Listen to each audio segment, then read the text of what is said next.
그러면 오늘 본문 요한복음 16장 23절과 24절을 우선 직역하도록 하겠습니다. 그리고 그날에는 나에게 너희가 아무것도 묻지 않을 것이다. 그리고 그날에는 나에게 너희가 아무것도 묻지 않을 것이다. 그날은 이제 성령이 강림하신 날이겠죠. 그 다음 구절입니다. 진실로 진실로 너희에게 내가 말한다.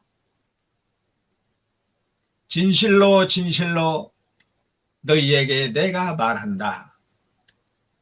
나의 그 이름으로 그 아버지께 누구든지 너희가 구하면 너희에게 주실 것이다. 우리말 성경에는 무엇이든지 구하면 그렇게 되어 있는데 우리는 누구든지 너희가 구하면 너희에게 주실 것이라고 바꿉니다. 24절입니다. 23절 다시 한번 쑥 읽어드리겠습니다. 그리고 그날에는 나에게 너희가 아무것도 묻지 않을 것이다. 진실로 진실로 너희에게 내가 말한다. 나의 그 이름으로 그 아버지께 누구든지 너희가 구하면 너희에게 주실 것이다. 24절 직역합니다. 지금까지 나의 그 이름으로 아무것도 너희가 구하지 않았다. 지금까지 나의 그 이름으로 아무것도 너희가 구하지 않았다. 구하라. 그리하면 너희가 취할 것이다. 구하라. 그리하면 너희가 취할 것이다.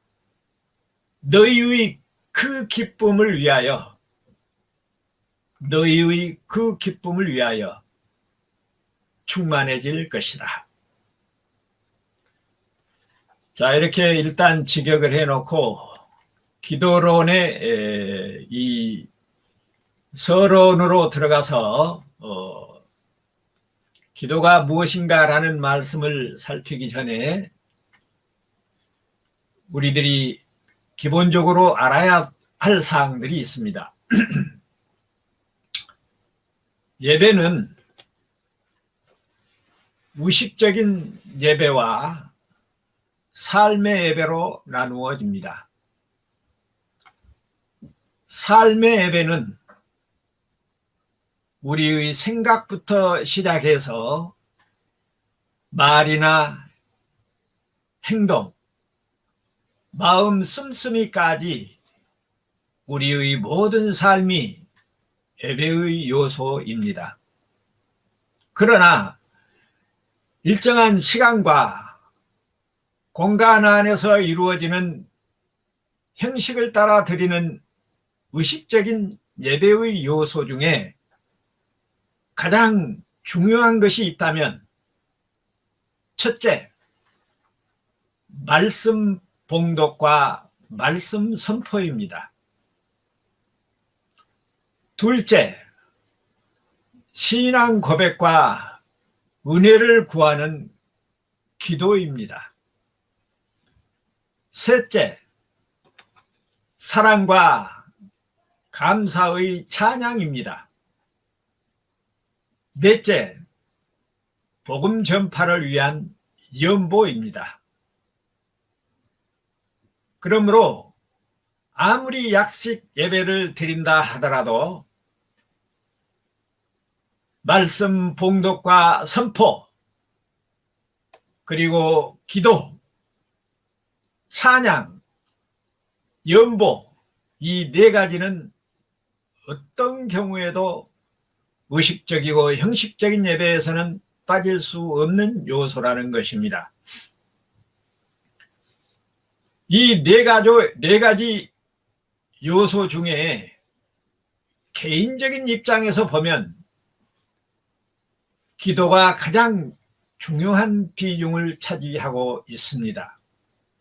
왜냐하면 기도는 성도의 영적 호흡입니다. 숨쉬기이기 때문입니다. 기도는 성도의 영적 호흡이요, 숨쉬기입니다. 해도 되고 안 해도 되는 그런 것이 아닙니다. 호흡을 안 하고 숨을 안 쉬면 죽습니다. 그래서 적당히 이만큼 하면 되겠지, 그런 것이 아닙니다. 성도마다 그 믿음에 따라 다소간 차이가 있을 수는 있지만 성도라면 누구든지 반드시 그 사람의 믿음만큼 하도록 되어 있는 것이 기도라는 것입니다. 그런데 영적인 문제라 기도의 높이나 깊이나 길이나 넓이나 무게나 부피나 그런 단위로 측량할 수 없다는 것입니다. 물론 시간적으로 표현한다면 얼마만큼 자주 하나님과의 영적인 교통을 갖느냐 하는 차이가 있을 수는 있습니다. 그렇다고 해서 기도하는 시간이 길거나 자주 한다고 해서 질적인 면에서 그 깊이나 넓이나 길이가 비례한다고 할 수는 없는 일입니다. 그래서 예수님은 제자들에게 이렇게 기도하라 라고 말씀하시면서 주기도문을 가르쳐 주셨습니다. 주기도문을 자세히 살펴보면 기도의 대상, 기도의 목적, 기도의 형식, 기도의 내용 등이 너무나도 자세히 다 들어있어서 우리가 기도의 모범으로 늘 살피고 묵상해야 할 주기도문입니다.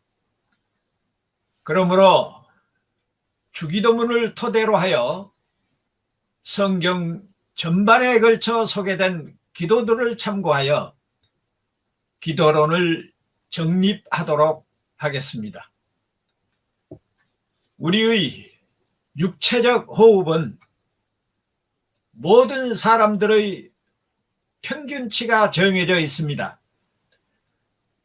건강한 사람은 보통 1분에 15 내지 15회, 18회, 1분에 15회 내지 18회 호흡을 합니다. 한 번 들이마시는 공기의 양은 약 500ml입니다. 건강한 성인 남자의 경우 최대 폐활량은 약 4,800ml라고 합니다. 그러나 그 평균치에 부족하거나 넘치면 병이 생기거나 사망에 이르게 된다는 것입니다. 호흡의 횟수, 호흡의 깊이, 호흡의 리듬에 이상이 생기면 병적 호흡이고 사망에 이르기 직전에 도달하게 될 수 있다는 것입니다. 영적 호흡인 기도는 영적인 호흡에는 수치로 상태로 구분하는 방법이 아직은 적시된 바 없지만은 우리가 알지 못하는 병적인 차이가 있을 것으로 짐작되는 것이 분명합니다. 그러니 오늘 제가 육체적인 호흡을 언급하고 있는 것은 영적인 호흡도 육체적인 호흡에 관련하여 많은 성찰이 있어야 할 것 같다는 것입니다. 그러니 육체적 병적 호흡을 살펴보면서 우리의 영적 호흡은 어떤 정도인지 성찰할 수 있으면 좋겠습니다. 의학사전에 의하면 다음과 같이 육체적 호흡의 병적 호흡을 구분하고 있습니다. 첫째, 횟수와 깊이의 이상에는 호흡 빈삭, 호흡 완서, 타호흡, 과호흡 이런 것이 있습니다.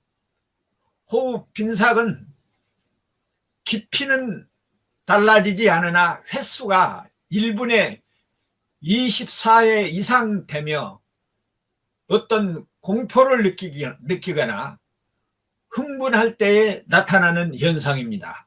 호흡 빈삭. 두 번째로 호흡 완서는 빈삭과는 반대로 호흡 횟수가 12회 이하가 되는 상태를 말합니다. 뇌염이나 수면제를 복용했을 때 나타나는 현상이라고 합니다. 세 번째로 타호흡에서는 호흡의 깊이나 횟수가 증가한다는 것입니다. 그래서 히스테리나 폐섬유증 때 과항기증 후군으로 나타난다고 합니다. 네 번째로 과화흡은 타호흡의 반대로서 호흡 횟수도 깊이도 감소합니다. 사망 직전의 상태에서 나타나는 현상이라고 합니다. 무엇이요? 과호흡과 가호흡이, 타호흡의 반대인 과호흡이 호흡의 횟수도 깊이도 감소한다는 것입니다. 두 번째도 호흡의 리듬의 이상에는 체인, 스토크스 호흡이 있고 비오 호흡이 있고 쿠스마울 호흡이 있습니다. 의학 용어라 우리에게 좀 생소하기는 합니다만은 첫 번째 체인, 스토크스 호흡에서는 과호흡과 타호흡이 교대로 되풀이해서 일어나고 두 번째로 비호 호흡은 불규칙한 호흡 정지가 반복됩니다. 전자와 함께 뇌장애가 생길 때 볼 수 있는 현상이라고 합니다. 쿠스마울 호흡은 깊고 느릿느릿한 호흡이며 당뇨병에서 볼 수 있다고 합니다. 세 번째로 기타의 병적인 호흡에는 기호흡, 기자호흡, 비익호흡이 있습니다. 기익호흡은 흡기할 때 거꾸로 수축되고 호흡기 때는 확장된다는 것입니다. 흉부와 외상이나 수술했을 때 나타나는 현상입니다. 기자호흡은 옆으로 누우면 숨이 차기 때문에 앉은 자세에서 계속 숨을 쉬게 되는 상태를 말합니다. 비익호흡은 호흡할 때마다 콧구멍이 벌렁거리며 커지는 노력호흡이라고 합니다. 이 원고가 완성되면 여러분에게 다 배분이 되어서 차분히 여러분들이 참고할 수 있도록 자료를 제가 정리해서 어쩌면 우리 일상생활에 가장 중요한 상식일 수도 있습니다. 이 가장 중요한 이 육체적인 호흡, 이것이 과연 우리의 영적인 호흡과 무관할까? 저는 그러지 않다고 생각합니다. 우리의 영혼과 육체가 신비한 연합으로 유기적인 상태로 하나를 이루고 있는 것을 보면 육체적인 호흡과 영적인 호흡은 깊은 연관성이 있을 것이다 라고 하는 의혹을 제기하면서 문제를 제기하면서 의학자들과 생물학자들에게 영적인 호흡과 육체적인 호흡 또는 신학자들에게 이것이 어떤 관계가 있는지 앞으로 연구의 대상이라고 하는 것을 이 자리에서 밝히고, 이제 우리가 영적 호흡에 대해서 계속해서 살펴보도록 하겠습니다. 영적 호흡은 육체적 호흡처럼 그런 평균치를 정할 수도 없고 환산할 수도 없는 그런 신비한 관계입니다. 기도는 신자의 신앙생활의 상태나 척도를 가름할 만큼 중요하고 핵심적인 주제이기도 합니다.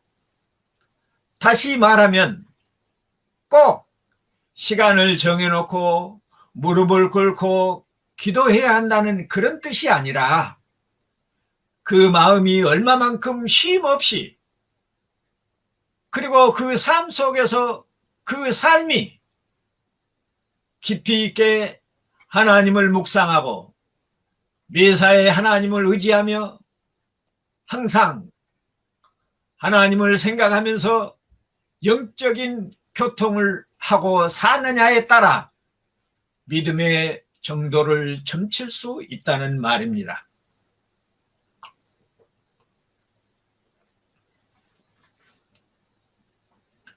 오늘날 한국 교회가 기도를 의식화하여 일정한 시간과 장소를 정해놓고 일정한 방식과 태도와 형식을 갖추어서 해야 되는 것처럼 잘못 알고 있고 잘못 가르쳐서 샤머니즘식 또는 토테미즘식 그런 미신적인 방법에서 벗어나지 못하고 있는 것이 오늘날 한국 교회의 기도론이고, 그것은 성경이 가르치는 기도가 아니라고 하는 사실을 여기서 분명하게 밝힙니다. 그러므로 기도란 무엇인가? 기도의 정의를 규명하고 기도의 내용, 기도의 방법, 기도의 자세 등을 마태복음 6장과 7장 그리고 성경 전반에서 다루어지고 있는 기도에 대한 문제를 살펴가면서 2021년 신축년 새해를 맞이하여 올바른 기도관을 정립하도록 하겠습니다.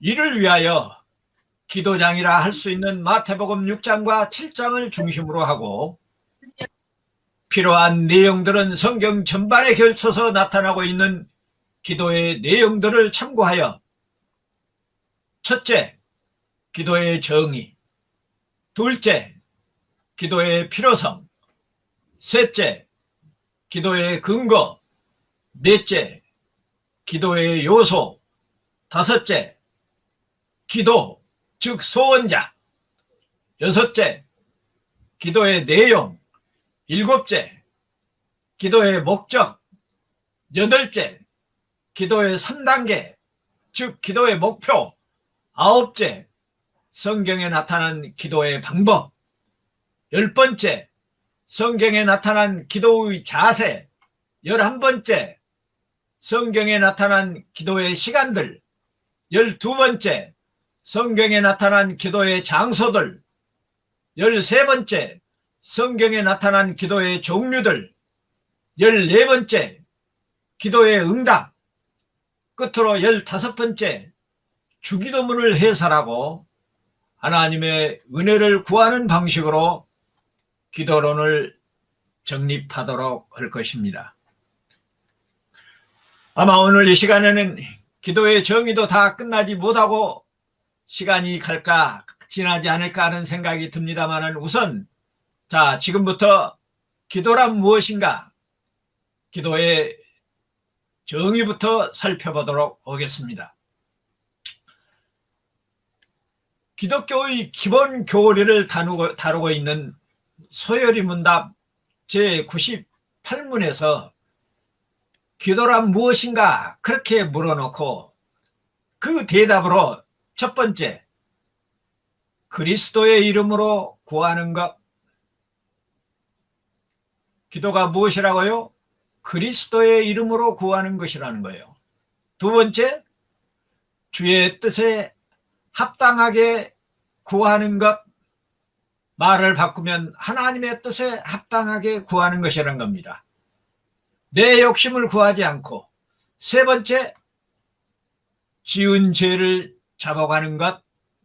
네 번째, 은혜를 감사하는 것. 다섯 번째, 믿고 구하는 것으로 이렇게 기도의 정의를 5가지로 정리하고 있습니다. 다시 말씀드립니다.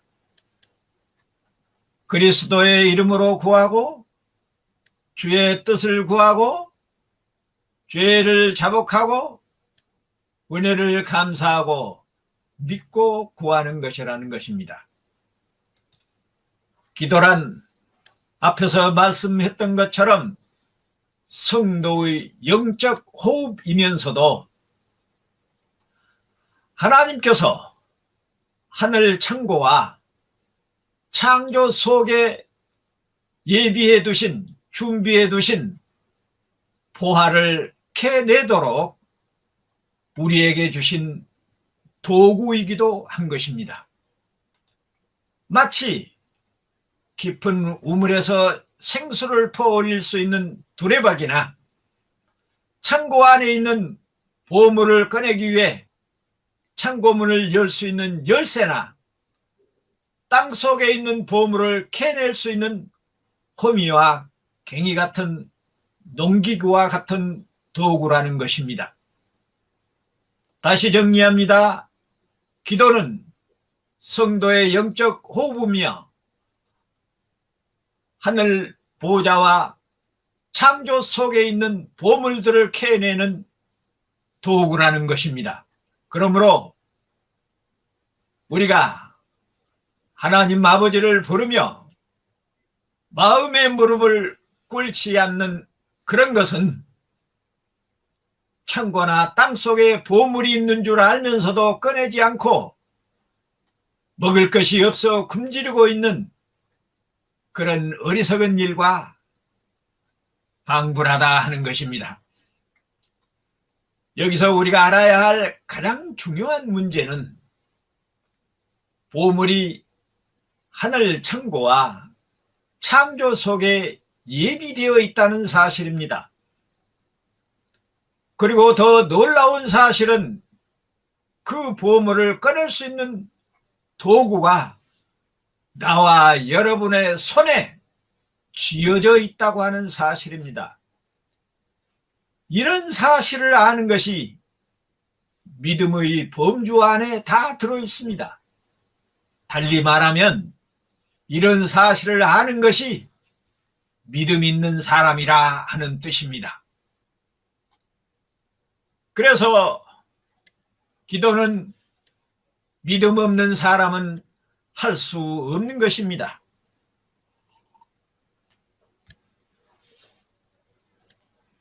믿음은 복음을 통해서, 그리고 복음은 전도를 통해서 얻어지는 것이며, 전도는 성령의 역사, 곧 은혜로 되어지는 일입니다. 그러니 기도할 수 있다는 것은 곧 성령의 은혜를 입고 사는, 성령을 모시고 사는 하나님의 자녀라는 증거이기도 합니다. 그러므로 엄밀히 따지면 우리 안에 계신 주님이 우리를 통해서 기도하고 계시는 것입니다. 부모가 없는 사생아는 부모에게 무엇을 구할 수도 없는 그런 형편인 것입니다. 그런 것처럼 하나님을 알지 못하고 예수를 그리스도로 믿지 못한 사람들은 아예 기도도 모르는 것이고 기도할 줄도 모르는 것이고, 그들 안에는 성령이 계시지 않으므로 성령으로 기도할 수도 없게 된다는 것입니다. 흔히 우리들은 기도를 준비할 때 내가 기도하는 것처럼 생각할 때가 많이 있지만은, 기도는 우리 안에 역사하시는, 우리 안에 계시는, 우리의 삶을 사시는 그리스도의 영령, 그리스도의 영이신 성령께서 하신다는 것입니다. 그러니 성령을 따라 구해진 모든 기도는 반드시 응답되도록 되어 있다는 사실도 명심해야 할 것입니다. 자, 그러면 소요리 문답이 안내하는 안내에 따라 성경이 가르치는 기도의 칭의를 하나하나 말씀을 찾아가면서 정리해 보도록 하겠습니다. 첫 번째, 예수 그리스도의 이름으로 구하는 것이라고 했습니다. 기도가 뭐예요? 예수 이름으로 구하는 거예요. 기도 다 해놓고 끝자리에다가 예수님 이름으로 기도합니다. 그렇게 우표 딱지 붙이듯이 그렇게 하라는 뜻이 아니고, 기도의 근거는 예수 그리스도이십니다. 요한복음 16장 24절에 보면, 지금까지는 너희가 내 이름으로 아무것도 구하지 않았다. 구하라 그러면 받을 것이며 너희 기쁨이 충만해질 것이다 라고 말씀하고 있습니다. 이 말씀에 의하면 예수님 이름으로 구하는 기도는 예수님 이후의 성령 강림으로부터 시작된 것입니다.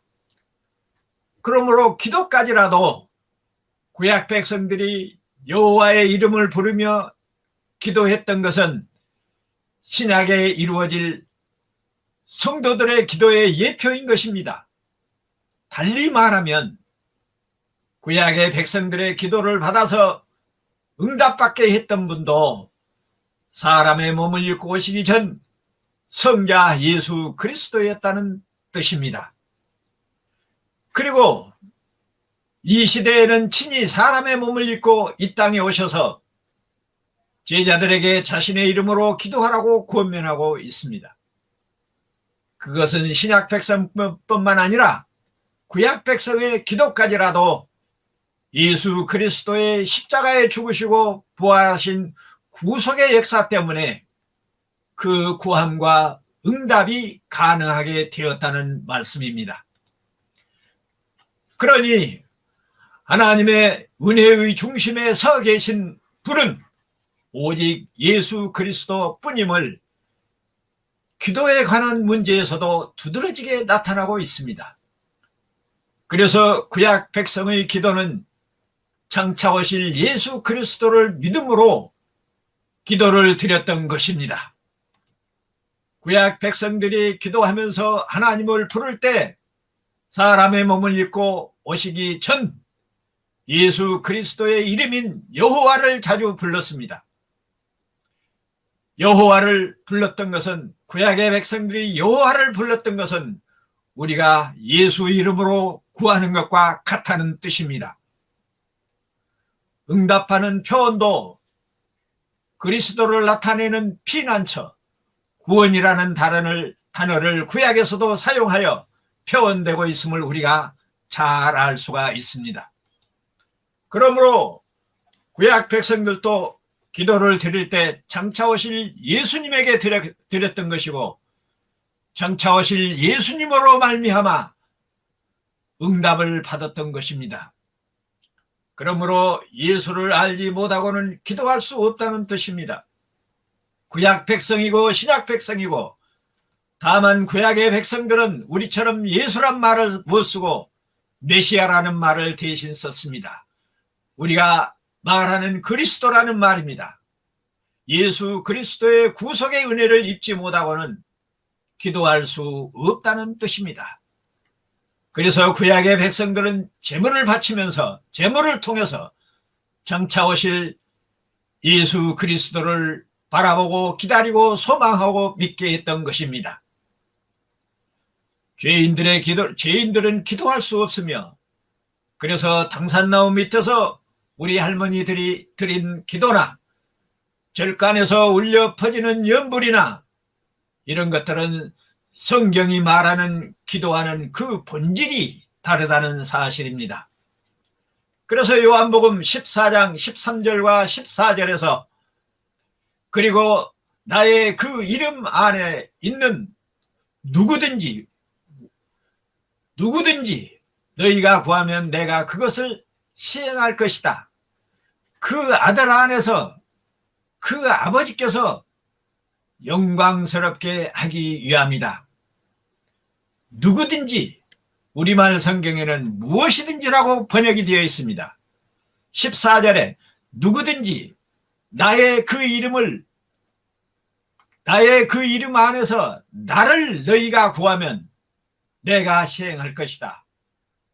나에게 구하는 것이 아니라 나를 구하면 목적격으로 그렇게 표현되고 있습니다. 그러니 우리말 성경에 내 이름으로 무엇이든지 구하면, 무엇이든지 내게 구하면 내가 행하리라 하는 번역은 너무나도 잘못된, 무엇이든지 구하면 다 주실 것이라는 의미로 오해할 수 있도록 그렇게 잘못 번역되어 있다는 것입니다. 그래서 요한복음 14장 14절을 다시 제가 번역합니다. 누구든지 나의 그 이름 안에서 나를 너희가 구하면 내가 시행할 것이다. 비슷한 내용이 마태복음 18장 19절에서도 나타나고 있습니다. 진실로 다시 너희에게 이르노니 너희 중에 두 사람이 땅에서 합심하여 무엇이든지 구하면 하늘에 계신 내 아버지께서 그들을 위하여 이루게 하시리라 라고 잘못 번역되어 있습니다. 우리말 성경에 무엇이든지 구하면 이라고 잘못 번역된 헬라어 단어를 보면 페리, 판토스, 프라그마토스, 후, 에안, 아이테손타이라고 되어 있습니다. 이 페리는 무엇을 통해서, 무엇 때문에 라는 뜻을 가진 전치사입니다. 영어에서 전치사는 주로 명사나 대명사의 목적격을 취하지만 헬라어에서는 전치사 뒤에 명사나 대명사뿐만 아니라 형용사 같은 다른 품사에서도 목적격 대뿐만 아니라 소유격이나 다른 격도 취하고 그 의미도 다양하게 나타나고 있다는 것을 유심히 살피지 않으면 잘못 사용하여 잘못 해석할 우려가 있다는 것입니다. 만약 뒤에 목적격이 오면 무엇의 주위에, 둘레 그런 뜻으로 사용되지만은 여기서는 형용사이지만은 소유격이 따라오므로 무엇에 관하여 라고 하는 의미로 사용이 되어야 합니다. 이 판토스도 모든, 전부, 만유, 누구든지 그런 다양한 의미로 사용되고 있는 형용사 파스의 소유격 중성 단수입니다. 프라그마는 행위, 어떤 물질, 사건, 존재하는 것, 이런 것을 의미합니다. 그래서 앞에 이 말은 앞의 페리 판토스와 합쳐서 모든 행위에 관여하여 라고 하는 뜻입니다. 후는 무엇이든지라는 의미도 있지만 누구든지라는 의미도 있습니다. 에아는 무엇이라면 가정법을 이끄는 접속사로 사용되고 있습니다. 아이테손 타이는 구하다, 청구하다, 빌다 그런 의미로 사용됩니다. 그러므로 만약 그들이 요구하는 것을 이렇게 해석할 수가 있습니다. 그래서 이 문장을 전부 해석하면 만약 그들이 요구하는 모든 행위에 따라 라고 하는 뜻이 됩니다. 마태복음 8장 19장, 마태복음 18장 19절의 배열은 어떤 형제가 범죄했을 때 기도하고 그 다음에 혼자 가서 권면해도 안 들으면 다른 형제를 두세 증인을 데리고 가서 권면하라고 하는 그리고 그래도 안 되면 이방인처럼 여기라고 하는 그런 내용이 사실상 전제되어 있습니다. 그런 후에 무엇이든지 땅에서 묶으면 하늘에서도 묶고 땅에서 풀면 땅에서 풀 것이라고 18절에서 말씀하신 후에 19절에서 내가 진실로 진실로 다시 너희에게 말한다. 너희 두 사람이 땅에서 그들이 요구하는 모든 행위에 대하여 동의하면 하늘에 계신 나의 아버지께서도 그렇게 하실 것이다 라고 하는 의미입니다. 이 말씀은 범죄한 형제에 대해서 하나님의 말씀에 따라 처리하면 하나님께서도 인정하시겠다는 그런 뜻입니다. 그런데 이 말씀을 어떻게 무엇이든지 구하면 다 이루어진다는 잘못된 기도 방법으로 해석하고 번역하고 있는지 본인으로서는 이해가 가지를 않습니다. 이런 문제는 문맥을 따라 이해하지를 않고 단어나 문자를 사람들의 생각에 따라 짐작에 의해서 자기 짐작에 맞게 맞추어 해석하고 있기 때문에 오류되는 번역들을 하고 있는 것이라 판정합니다. 자, 그래서 그리스도의 이름으로 예수 이름으로 구하는 이야기, 예수 이름으로 기도는 예수가 아니고는 구할 수가 없다고 하는 사실이다 하는 것을 정리하고, 두 번째로 하나님의 뜻을 구하는 것은 다음 시간에 살펴보도록 하겠습니다. 가능하면 다음 주까지 원고를 완성해서 여러분에게 배부해가지고 여러분들이 함께 읽어나가는 방식으로 기도론을 작성하도록 하겠습니다. 기도하겠습니다. 거룩하신 아버지, 은혜를 감사합니다. 오늘도 우리에게 기도론을 정립할 수 있도록 은혜를 베푸셨사오매 이번 기회에 우리가 기도를 잘 정립해서 하나님께 응답받는 삶을 살 수 있도록 역사하여 주옵소서. 예수님 이름으로 기도하옵나이다. 아멘.